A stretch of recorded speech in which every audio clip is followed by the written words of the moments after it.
His father's last breath was a promise he hadn't asked for. Now, an orphaned boy must face the men who see his inheritance not as a legacy, but as a weakness to be exploited.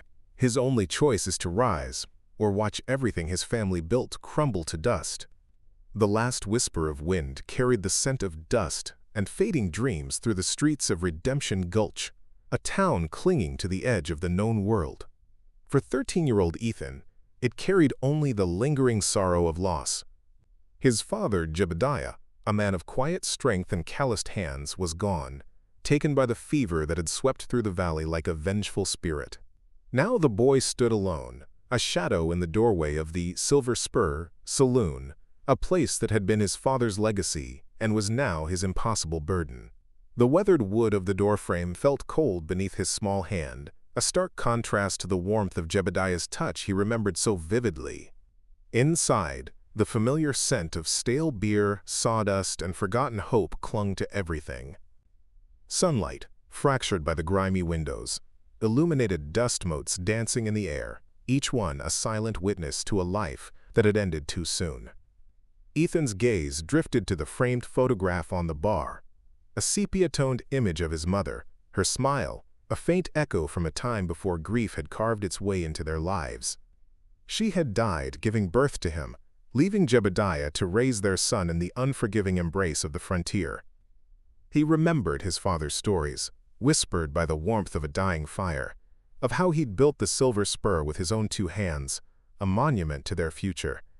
Now, that future felt as empty as the glasses lined up on the shelf. The silence of the saloon pressed in on him, heavier than any physical weight. He traced the smooth, worn surface of the bar, imagining his father standing there, a steady presence, his quiet humor, a balm against the world's harshness. A faint clinking sound broke the quiet, the wind chimes his father had hung by the back door, their delicate music a mournful lullaby. He clutched the single silver coin his father had given him on his last birthday, its familiar weight a small comfort against the vast emptiness. It was a tangible link to a past that felt increasingly distant. Days bled into weeks, marked by the rising and setting of the sun, each dawn bringing with it the fresh sting of his aloneness. The townsfolk, a mix of hardened miners, weary ranchers, and opportunistic drifters, mostly offered pitying glances, their words of comfort hollow in the face of Ethan's silent grief.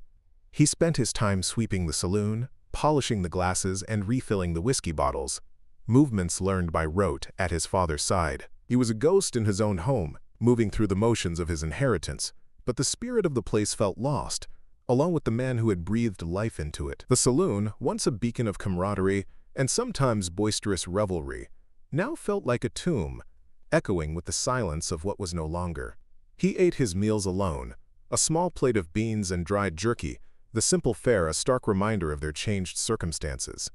He longed for the days when his father would share a meal with him, his hand ruffling Ethan's hair, a silent acknowledgement of their bond. One blustery afternoon, the saloon door burst open, shattering the quiet. 3 men, their faces etched with a familiar swagger, strode in. Jebediah had always called them the O'Malley Gang, though their numbers usually fluctuated between 2 and 4. Today there were 3. Silas, the leader, a mountain of a man with a cruel glint in his eyes. Jeb, his younger, more volatile brother, and a wiry drifter named Pike, whose eyes darted around like a cornered rat. They were the town bullies, their presence a perpetual shadow over Redemption Gulch, their amusement often found in the misfortune of others. Ethan stiffened, his hand instinctively gripping the edge of the bar. He remembered his father's quiet warnings about them, the way Jebediah would subtly position himself between Ethan and their boisterous presence whenever they frequented the saloon. Silas's gaze swept over the empty room, then settled on Ethan, a predatory smile spreading across his rough features. "Well, if it ain't the little orphan," he sneered, his voice a low growl that filled the silence. Jeb and Pike chuckled, their laughter harsh and unsettling. "Heard your pa finally kick the bucket. Shame. Good man, Jebediah, though a bit soft if you ask me." Ethan's jaw tightened. The words were a deliberate barb, meant to provoke. He swallowed, the taste of ash in his mouth. He looked at the floor, unwilling to meet Silas's taunting gaze. "What's the matter, boy? Cat got your tongue?" Silas took a step closer to the bar, his heavy boots thudding against the wooden floorboards. He leaned forward, his bulk an intimidating presence.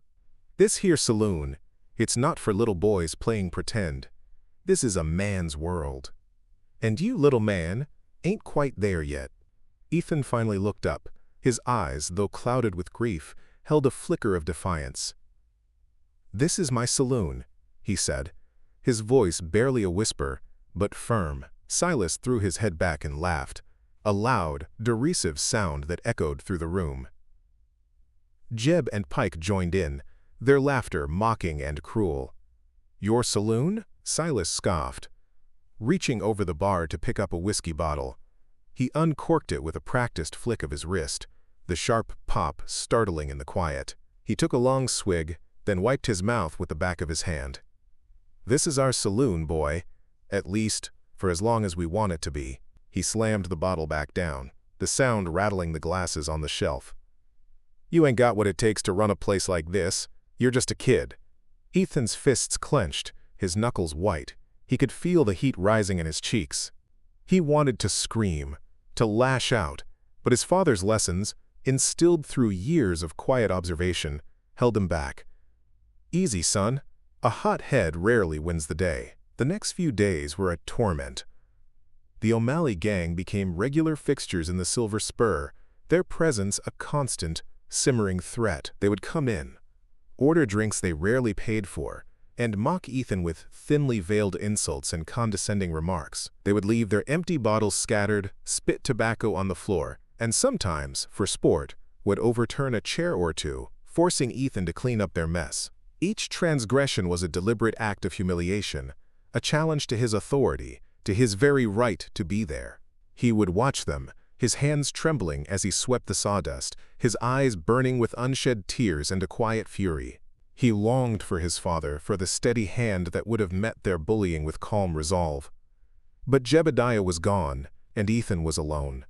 The other patrons, if any dared to venture into the Silver Spur while the O'Malleys were there, would avert their gaze, their faces a mix of fear and indifference. No one intervened. No one spoke up. They were as intimidated by the gang as Ethan was, or perhaps simply unwilling to get involved. One evening, as dusk settled over Redemption Gulch, painting the sky in bruised purples and oranges, Silas, emboldened by whiskey and the lack of opposition, grabbed a handful of Ethan's meager earnings from the till. He held the coins aloft, letting them jingle mockingly before dropping them into his own pocket. "A small tax, boy," he sneered, "for the privilege of letting you play barkeep in our town." Ethan stared at the empty space in the till, then at Silas's sneering face. Something snapped. The grief, the fear, the humiliation, it all coalesced into a raw, burning anger. "Give that back," he said, his voice a shaky whisper, but filled with a new, unfamiliar resolve. Silas laughed, a harsh, guttural sound. "Or what, boy? You gonna cry to your mama?" Jeb and Pike snickered. Ethan didn't answer. He reached under the bar, his fingers closing around the smooth, cool wood of the old oak baseball bat his father had kept there, not for sport, but for protection. He remembered his father's quiet demonstration, the way he'd held the bat, its weight balanced, a silent warning. He pulled it out, slowly, deliberately. The heavy wood felt substantial in his hands, a physical manifestation of his newfound resolve. Silas's laughter died in his throat. His eyes, for the first time, held a flicker of surprise. Jeb and Pike exchanged uneasy glances. The silence in the saloon was suddenly thick, charged with unspoken tension. The only sound was the distant howl of a coyote, a lonely cry echoing the wildness of the land. Ethan stood his ground, the bat held loosely at his side, his gaze unwavering. He was still just a boy, small and vulnerable, but in that moment something shifted within him. He was no longer just the orphaned son, he was the inheritor, the protector of his father's legacy. He was still afraid, but now a harder, colder resolve had taken root, fueled by the memory of his father's quiet strength and the sting of injustice. The wind outside picked up, rattling the windows, a prelude to the storm gathering within the silver spur. Silas, after a moment of stunned silence, narrowed his eyes. "You really think you can scare me, boy?" he scoffed, but there was a subtle shift in his tone, a hint of uncertainty.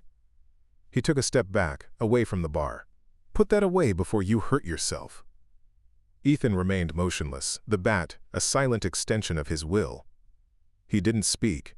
His silence was more potent than any words, a testament to the depth of his conviction. Jeb and Pike, sensing the change in their leader's demeanor, shifted nervously. They had expected tears, pleading, anything but this quiet, steely defiance from the boy. The saloon was still, the air heavy with unspoken threats and rising tension. Ethan felt a tremor run through him, a mix of fear and a strange, exhilarating courage.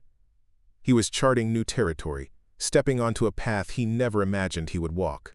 He thought of his father, of the quiet strength that had always defined him, and found a reservoir of courage he didn't know he possessed. He looked at the worn photograph of his mother, her faint smile, a silent encouragement. The standoff lasted what felt like an eternity, though in reality it was only a few minutes. Silas, unused to being challenged, especially by a child, finally broke the silence. He let out a frustrated growl. "This ain't over, boy," he snarled, his eyes promising retribution. He gestured to Jeb and Pike, a silent command. The three men backed out of the saloon, their boots scuffing the floorboards, their usual swagger replaced by a grudging retreat. The door slammed shut behind them, leaving Ethan alone once more in the echoing silence. He stood there for a long time, the bat still clutched in his hands, his breath coming in ragged gasps. When he finally lowered it, his arms were trembling, but a strange sense of calm settled over him. He hadn't won a battle, not truly, but he had drawn a line. He had, for the first time, stood up for himself and for his father's memory. The faint scent of whiskey and stale tobacco still lingered in the air, but now, mingled with it, was a faint, almost imperceptible scent of hope. The wind outside died down, and the chimes by the back door began to sing again, a gentle, melodious sound, like a soft whisper of encouragement. Word spread quickly through Redemption Gulch. The orphan boy, Ethan, had stood down the O'Malley gang. Whispers followed him as he walked the dusty streets, some tinged with admiration, others with a skeptical curiosity. The saloon, once a place of silent mourning, began to see a trickle of patrons, mostly older men who remembered Jebediah fondly, their gazes on Ethan now holding a newfound respect. They didn't speak of what happened, but their silent acknowledgement was a comfort. Ethan continued his solitary routine, but now his movements held a subtle confidence. He still polished the bar, swept the floors and refilled the bottles, but the emptiness had begun to recede, replaced by a quiet sense of purpose. The silver coin his father had given him felt less like a memento of loss, and more like a talisman of strength. He spent his evenings poring over his father's old ledgers, the neat, precise handwriting a stark contrast to the chaos of his present life. He studied the accounts, learning the rhythm of the saloon's meager economy, the ebb and flow of its customers. He learned to make a decent cup of coffee, brewed strong and black, and to pour a whiskey with a steady hand. He even started to experiment with some of his father's forgotten recipes for simple frontier meals, the aroma of simmering stew a welcome change from the stale scent of liquor. He felt his father's presence in these small acts, a guiding hand in the quiet lessons he had imparted. The saloon was slowly, painstakingly coming back to life, not as the boisterous hub it once was, but as a quiet, resilient place, a reflection of the boy who now ran it. But the O'Malley gang wasn't known for letting go of a grudge. Their pride had been wounded, their authority challenged. 1 week after the confrontation, Silas returned, this time alone. The afternoon sun cast long shadows through the saloon windows, making the dust motes dance like tiny, agitated spirits. Ethan, who had been wiping down the tables, straightened, his hand instinctively gravitating towards the spot under the bar where he kept the bat. Silas walked to the bar, his expression unreadable, a flicker of something new in his eyes. Not just anger, but a grudging curiosity. "Boy," he said, his voice lower, without the usual sneer. "Heard you're making a go of it." It wasn't a question. Ethan nodded, his gaze steady. I am. Silas leaned against the bar, his arms crossed over his chest. He looked around the saloon, taking in the freshly swept floors, the neatly arranged bottles. Your old man. He was a tough one. Always played fair, though. He paused, then looked back at Ethan, a wry twist to his lips. Guess the apple don't fall far from the tree, eh? Ethan didn't respond. Waiting, watching. He knew this was a test, a different kind of challenge. Silas pulled a pouch of coins from his pocket and placed it on the bar. I'll take a bottle of your best whiskey. And put the rest on a tab. I'll settle up next week. It was a concession. A small, almost imperceptible gesture of respect. Ethan looked at the pouch, then back at Silas. He picked up the bottle, its amber liquid glinting in the dim light, and placed it on the bar. He opened the ledger, dipped his pen in the inkwell, and, with a steady hand, recorded the transaction. Silas watched him, a strange look in his eyes. He picked up the bottle, gave Ethan a curt nod, and walked out, the saloon door closing softly behind him. The silence that followed was different this time. Not empty, but resonant with a quiet understanding. Ethan leaned against the bar, a long breath escaping him.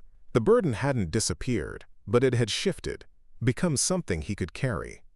He looked at the photograph of his mother, then at the empty space where his father's hand would have rested on the bar.